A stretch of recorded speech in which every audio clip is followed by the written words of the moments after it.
बिहार के एक बार फिर से देश के नंबर 1 पहुंचा हुए। जब ये कहते हैं बिहारी, इसके पीछे इनकी क्या थिंकिंग है? ये गाली है नीचे दिखाने के लिए। टीचर्स की जो क्वालिटी है वो बद से बदतर हो चुकी है। बिहार को बनाया नहीं जा रहा है। सिस्टमेटिक अटैक हुआ है बिहार के छात्रों पे। जाति के नाम पे फिजिकल वायलेंस हो रहा है। बिहार को एक लेबर सरप्लस स्टेट बना दिया गया है जहां से चीप रेट में आपको मजदूर मिलते रहेंगे। सामाजिक बंटवारा और जातिवाद हो रहा है सर। और वही बात वोट चोरी में हो रहा है। Privatisation of education. सर आपका नेट जेआरएफ नहीं है फिर भी आपका एडमिशन हो जाएगा। क्यों? क्योंकि आप आरएसएस में हो। सावरकर को वीर बता रहे हैं कि फ्रीडम फाइटर थे। पेपर बिहार में लीक हो जा रहा था। जब अपने हक की आवाज उठा रहे हैं तो लाठियां खाने को नहीं मिलता है। मेरा भाई आईआईटी दिल्ली में पीएचडी कर रहा है। उसके किसी दोस्तों को पता चल गया, एक दोस्ती तोड़ दिया सर। क्यों? क्योंकि तुम आईआईटी कैसे पहुंच गए, तुम छोटे जात के हो। ये रियलिटी है सर। HIV एड्स बहुत ज़्यादा बिहार में प्रेवलेंट है, जिसकी रिपोर्ट्स तक बनाना गवर्नमेंट इम्पोर्टेंट नहीं समझती है।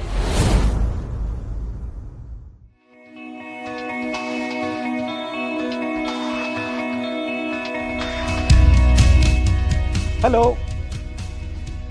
How are you? Everybody studying in Delhi? How nice. All from Bihar? Nice to meet you. Hello sir, it's an honor meeting. Nice to meet you. क्या डिस्कस करना है आज?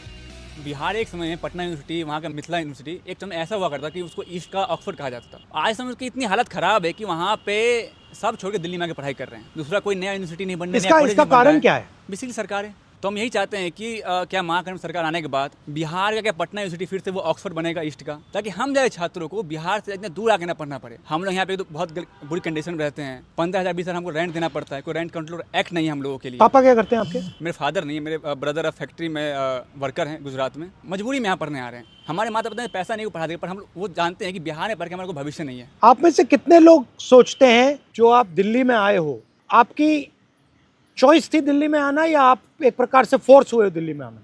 फोर्स्ड ही है sir. ठीक है, तो एक तो सबसे पहली वजह यह है कि वहाँ पर स्कूल्स की जो व्यवस्था है बहुत ख़राब है, बहुत बुरी हालत है। एक तो सरकारी स्कूल जितने हैं वहाँ पर अगर आप जाएंगे तो टीचर्स की जो क्वालिटी है वो बद से बदतर हो चुकी है।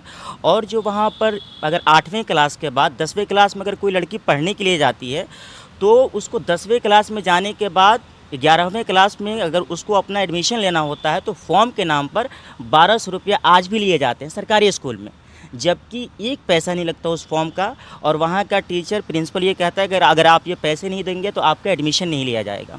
वहाँ से होता ये है कि वहाँ पर उनको ड्रॉप आउट करना पड़ता है। दूसरी चीज़ ये है कि हायर एजुकेशन की बात करेंगे तो हमारे बिहार में हायर एजुकेशन की ये हालत है कि 5 साल में BA होता है। मैं गोपालगंज बिहार से आता हूँ। हमारे यहाँ सारण कमिश्नरी में छपरा ज़िला आता है। छपरा में एक JP यूनिवर्सिटी है जहाँ पर 5 साल में BA कंप्लीट होती है। लोग कहते हैं आप छपरा से आपने BA किया है, अच्छा तब तो नौकरी नहीं मिलेगी। एक तो बेरोज़गारी की हालत पूरे देश में वैसी ही है। पूरा का पूरा सिस्टमेटिक अटैक हुआ है बिहार के छात्रों पे, ठीक है, जिसका इलाज मेरे ख्याल से सारी पॉलिटिकल पार्टीज़ को सोचने की ज़रूरत है। सर फोर्स है। अगर आपको बिहार में यही सुविधा मिल जाती तो आप खुशी से वहाँ रहते? बिल्कुल सर। आपको क्या लगता है बिहार में हिंसा ज़्यादा है या दिल्ली में? हम देखते हैं बिहार में या यूपी में कैसे जाति के नाम पे फिजिकल वायलेंस हो रहा है। और जब हम दिल्ली आते पढ़ने के लिए कैंपस में, यहाँ पे हमारे साथ जो मेंटली वायलेंस हो रहा है, जो डिस्क्रिमिनेशन। हाँ, कि आप बिहार के हो, आप यहाँ क्यों आए, और आप सर, ऐसे हो वो मतलब ये गाली है सर। बिहारी वर्ड तो है ही हमें वो करने के लिए, नीचे दिखाने के लिए। बिहार ये गाली का यूज किया जाता है यहाँ पे यूनिवर्सिटियों में। मतलब जब ये कहते हैं बिहारी, इसके पीछे इनकी क्या थिंकिंग है? जो नहीं आपने कहा जो वर्किंग क्लास, जो हमारे यहाँ के नौकर, कि हमसे नीचे हो सर बिहारी ये आप सबको लगता है? Sir, there is one another issue I want to highlight, that is the negative profiling of the state of Bihar. जैसे कि मैं गया से आती हूँ, तो as we all know, Gaya ji is one of the hub for Buddhist cultural economy and everyone in Bihar knows about Gaya. लेकिन यही चीज़ जब मैं किसी दिल्ली में किसी को बोलती हूँ कि मैं गया से आती हूँ तो उन्हें पता ही नहीं है कि गया क्या है। गया जहाँ पे बुद्धा ने एनलाइटनमेंट, इग्नोरेंस है ना, इग्नोरेंस है, उनको पता ही नहीं है। क्योंकि वहाँ पे जितने फॉरेन टूरिस्ट आते हैं उतने गोवा जैसे जगह पे भी नहीं जाते हैं। इतना ज़्यादा फॉरेन टूरिस्ट का हमें देखने को मिलता है गया में, लेकिन इस पे सरकार ने कुछ भी काम नहीं किया। फिर और भी कई सारी ज़िले हैं बिहार में जिस पे बहुत काम किया जा सकता है। भागलपुर का सिल्क इतना फेमस है, मुजफ्फरपुर की लीची इतनी फेमस है, लेकिन वहाँ पे इंडस्ट्री सेटअप ही नहीं किए जा रहे। हर अगले इलेक्शन में आते हैं पॉलिटिकल लीडर्स और वो बोल देते हैं कि आपके अकाउंट में 10,000 चला जाएगा, आपके अकाउंट में इतना डीबीटी डायरेक्ट बेनिफिट ट्रांसफ़र हो जाएगा, और इस तरीके से बिहार को एक लेबर सरप्लस स्टेट बना दिया गया है जहां से चीप रेट में आपको मजदूर मिलते रहेंगे। जैसे मैं अभी यात्रा में बिहार गया और मुझे क्या लग रहा था कि जितनी नेचुरल इंटेलिजेंस मैंने वहां देखी वो और कहीं नहीं, बट स्ट्रक्चर बिल्कुल फेल्ड है। एक साथ बिहार को बनाया नहीं जा रहा है। कैपेबिलिटी बहुत है सर, जो कैपेबिलिटीज़ है हमारी उसको भी अब ख़त्म किया जा रहा है। जैसे मैं आपको बताता हूँ कि बिहार में अगर आप मजदूरी दर देख लें, अगर एक मजदूर एक दिन का काम करता है तो उसको 400 साढ़े 400 रुपया मिल रहा है। अब बताइए कि क्या एक आदमी जो एक परिवार है उसका 400 साढ़े 400 रुपये में खर्च चल जाएगा एक दिन का? नहीं चल पाता है, जिसके कारण उसके जो बच्चे हैं उनको भी काम करना पड़ रहा है, और इसके कारण वो हायर एजुकेशन तो छोड़िए, प्राइमरी एजुकेशन भी नहीं ले पा रहे हैं। तो प्राइमरी एजुकेशन को ख़त्म करना, ये मतलब कि हमारी कैपेबिलिटीज़ को कम ही एक तरह से उस पर हमला करना है। ये मतलब कि केंद्र सरकार के द्वारा भी हो रहा है और राज्य सरकार के द्वारा भी, दोनों मिलकर ये कर रहे हैं। Privatisation of education, privatisation of health care, privatisation of public sector, इसके आप खिलाफ हैं या इसको सपोर्ट करते हैं? तो आपको लगता है कि सरकार का फोकस एजुकेशन पे, हेल्थ केयर पे, बेसिक इंफ्रास्ट्रक्चर पे होना चाहिए? जी सर, बिल्कुल सर। आपने देखा है कि नेशनल एजुकेशन में 2020 आया, उसने किस तरह हमारे इंस्टीट्यूट को बर्बाद किया है। ऑटोनमस बॉडी बना दिया है। हंसा कॉलेज में शादियाँ होती हैं सर किराए पर, हॉल देके, वहाँ पे ग्राउंड देके। मैं बता रहा हूँ, दिल्ली स्कूल ऑफ जर्नलिज्म जो देश का टॉप यूनिवर्सिटी है जर्नलिज्म का, उसकी फीस सर 80,000 रुपये है।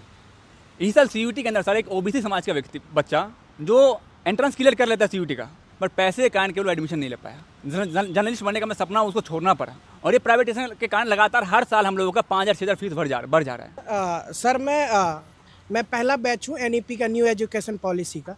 मैं हिंदी ऑनर्स कर रहा हूँ। हिंदी को छोड़ के बाकी 4 और सब्जेक्ट पढ़ाएंगे। योगा हो गया, या सावरकर के बारे में पढ़ा रहे हैं। योगा, क्या कह रहे हैं उसके बारे में? सावरकर को वीर बता रहे हैं कि फ्रीडम फाइटर थे, भगत सिंह ने उनसे सीखा था, ये सब कुछ बता रहे, एक नायक की तरह उसको दिखा रहे हैं। तो जो आप जिस चीज़ में स्पेशलाइजेशन लेने जा रहे हो, आप पॉलिटिकल साइंस पढ़ रहे हो, पॉलिटिकल साइंस को छोड़ के बाकी जितनी फालतू चीज़ें वो पढ़ाते हैं, फिर हर सेमेस्टर वो चेंज होता है, जिससे कि आपके पास एक डीप नॉलेज मतलब आप बना ना पाओ, और जाके फिर आप सरकार से बार्गेन ना कर पाओ कि मुझे इस सेक्टर में नौकरी चाहिए। कि नॉलेज को डिस्ट्रॉय किया जा रहा है, बट इसलिए डिस्ट्रॉय किया जा रहा है कि आप अपना हक ना मानो, बिल्कुल ना मांगो। और ये जो डिस्क्रिमिनेशन है, ये होता कैसे करते? मतलब एक तो आपको सीधा कह दिया कि यार बिहारी हो, बट और सोफिस्टिकेटेड तरीके से भी होता है कि आपको मतलब जगह नहीं मिल रही है, जॉब नहीं मिल रहा है, इंटरव्यू में। सर मेरा भाई IIT दिल्ली में PhD कर रहा है, उसके किसी दोस्तों को पता चल गया कि वो PhD में IIT दिल्ली पहुंच गया, उससे दोस्ती तोड़ दिया सर, ना बात करना ना कुछ। क्यों? क्योंकि तुम IIT कैसे पहुंच गए, तुम छोटे जात के हो, ये रियलिटी है sir. Sir in fact sir PhD में सीट कम हो रहा है, कुछ ही समुदाय का सर एडमिशन हो रहा है, क्योंकि वो RSS से नाम पहले आ जाता है सर। आपका सर नेट नहीं है, JRF नहीं है, फिर भी एडमिशन होगा, क्योंकि आपको लग रहा है ना कि RSS में से पूरा कैप्चर हो गया है? सर पूरा सर आपका नेट JRF नहीं है, फिर भी आपका एडमिशन हो जाएगा। क्यों? क्योंकि आप RSS में हो। सर एक मेरा इशू था, जैसे कि हमने कास्ट डिस्क्रिमिनेशन पे बात किया, वाई नॉट की जो माइनॉरिटी डिस्क्रिमिनेशन खास करके मुस्लिम का हो रहा है सर, वो भी तो देखा जाए। बताओ कितने ज़्यादा एट्रोसिटीज़ हो रहे हैं, मॉब लिंच हो रहे हैं। अब बिहार में आप देखिए, जब से NDA की अभी सरकार थी ही, अब फिर से आई है, तो उसमें सर हमेशा मॉब लिंच होते जा रहा है। इवन आप पूरे कंट्री में देख सकते हैं सर, कितनी ज़्यादा मॉब लिंच हो रही है। हमेशा डर रहता है कि कब हम पे क्या हो जाए, कब बाहर हम निकल रहे हैं। ट्रेन में भी जाते हैं सर, डर लगता है कि अगर कोई किसी को पता चले कि मुस्लिम है तो क्या हो जाएगा। हम एज ए स्टूडेंट जो दिक्कतें हमें हो रही है सर, ये हम बता नहीं सकते। बिहारी और दूसरा सबसे बड़ा मुस्लिम। मुझे लगता है बिहार की प्रॉब्लम जो है उनकी इंटरनल प्रॉब्लम है, असमानता जो सबसे बड़ी प्रॉब्लम है, जो जाति व्यवस्था है, और उस पर तो ही बात नहीं करना चाहता। मैं आपसे सहमत हूँ, वो तो बिल्कुल सही कह रही है, बट करें क्या? बेसिकली उन्हें ऐसा सिस्टम अपनाना पड़ेगा कि जो समानता इस्टेब्लिश हो सकती है, और जो भी चीज़ें मिल रही है वो सब तक मिले, क्योंकि आप उन्हें इजीली दूर नहीं कर सकते जाति व्यवस्था। तो अगर तो ऊंची जाति वाला शोषण कर रहा है ना, तो नीची जाति वाला वो शोषण सह रहा है। वो मान रहा है कि मैं इससे कमजोर हूँ और मेरा तो काम ही यही है, थी इनके साथ, मतलब थी इनके घर पे सफाई करना या फिर इनसे दबते रहना, मेरा काम ये है। तो आप दोनों तो दिमाग में बैठा हुआ है, ये दोनों थी प्रॉब्लम जो सॉल्व कर सकता है वो एक अच्छा शिक्षक कर सकता है। बिहारी की मेंटालिटी बदलना जरूरी है। सर मैं यूपीएससी एस्पायरेंट हूँ सर, और जिस बिहार ने सब कुछ दुनिया को इतना कुछ दिया, आज बिहार में कुछ नहीं है सर। उसका अगर 2-3 रीजन देखते हैं तो 2-3 रीजन निकल के आता है। सबसे पहले वो इसी तरह राजनीतिक में भ्रष्टाचार हो रहा है, सामाजिक बंटवारा और जातिवाद हो रहा है सर। उसके बाद शिक्षा की बदहाली हो रही है, उसके बाद ढांचागत विकास की कमी है। तो शिक्षा की बदहाली ऐसा है कि सर हम यूपीएससी का तैयारी कर रहे हैं, पेपर बिहार में लीक हो जा रहा होता है। जब अपने हक की आवाज़ उठा रहे हैं तो लाठियाँ खाने को मिलता है। तो इस तरह से हम लोग यहाँ पे 15,000 20,000 रुपये खर्चा कर रहे हैं। उसके बाद परचेसिंग पावर नहीं है उतना कि आप कोचिंग संस्था ले सकते हैं। एजुकेशन में सर हाईएस्ट जीएसटी है sir, second highest GST 18% GST है। अगर 18% जीएसटी और इनकम टैक्स हटा दिया जाए तो 90 रुपये में लोग कर लेंगे। हर घर में शिक्षा जला देंगे। ये एक प्रकार से आपके हक को छीनने का तरीका है। बिल्कुल सर, बिल्कुल। और वही बात वोट चोरी में हो रहा है, वोट चोरी में हो रहा है, पेपर लीक की आवाज में हो रहा है। अच्छा, राजनीति में आपकी मुझसे क्या एक्सपेक्टेशन है? अगर मुझे 2-3 चीजों पे फोकस करना है बिहार में, तो मुझे किन चीजों पे फोकस करना चाहिए और क्या करना चाहिए? सर मेनली पैट्रियार्की और जो लड़कियों की शिक्षा है वो बहुत बड़ा इशू है। क्योंकि जैसे देखा जाता है कि गांव से जब लड़कियां बाहर पढ़ने के लिए आती है, सबसे पहले तो पैसे की बात आ जाती है कि पैसे लग जाएंगे। तो पैसे क्यों ना लड़की में तो नहीं लगाएंगे, लड़कों में लगाएंगे बेसिकली। और दूसरी बात ये है कि यहाँ पे रहने का खर्च इतना है ना। हॉस्टल हमारे कॉलेज में नहीं है, हॉस्टल है 5 रूम है जिसमें एक रूम में 5 लड़कियाँ रहती हैं। तो आप 5 लोगों के साथ रह के कैसे पढ़ाई कर सकते हो?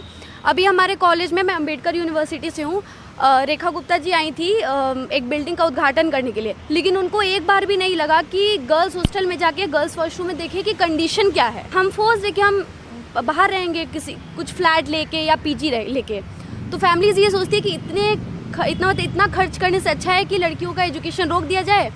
और हम सर बहुत प्रिविलेज है कि यहाँ पे आकर के पढ़ रहे हैं, बट जो मेजॉरिटी है आज भी जो चाइल्ड मैरिज है वो बहुत प्रिविलेंट है बिहार में। अगर हम मेन मुद्दे की बात करें बिहार में काम करने के लिए, तो 3 चीज़ें बहुत प्रिविलेंट है जो सबने बोला, education, employment and hospitals.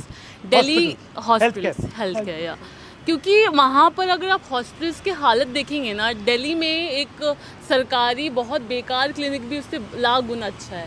Syringe नहीं है, सिरिंज एक दूसरे से लगा दिए जाते हैं, जिसमें HIV एड्स बहुत ज़्यादा बिहार में प्रिवलेंट है, जिसके रिपोर्ट्स तक बनाना गवर्नमेंट इम्पॉर्टेंट नहीं समझती है। आपका सबसे अच्छा काम मुझे वोटिंग का लगा था, वोट चोरी का, one of the best vote चोरी के मुद्दे को सबसे ज़्यादा गरीब लोग उठा रहे थे। सर उनका नाम सबसे ज़्यादा काटा गया है बड़ी मात्रा में। एग्जैक्टली। अच्छा, जो नाम काटे गए हैं, दलित, OBC, माइनॉरिटी एंड EBC इलाकों में ज़्यादा काटे, जैसे कोसी डिवीजन है सर, उसमें ज़्यादा काटे गए नाम। बट एनीवे, थैंक यू, आप लोग आए, very nice to meet you. आप बिहार का लैंग्वेज कैसे लगा? मुझे थोड़ी मदद करनी पड़ेगी। हमारे बिहार के भाई बहन, रौरा के छठ के हार्दिक बधाई। रौरा के छठ के हार्दिक बधाई। रौरा सबके मिल के बिहार के अस्मिता के वापस लावे के बाद बिहार के एक बार फिर से देश के नंबर 1 पे पहुंचावे के बाद।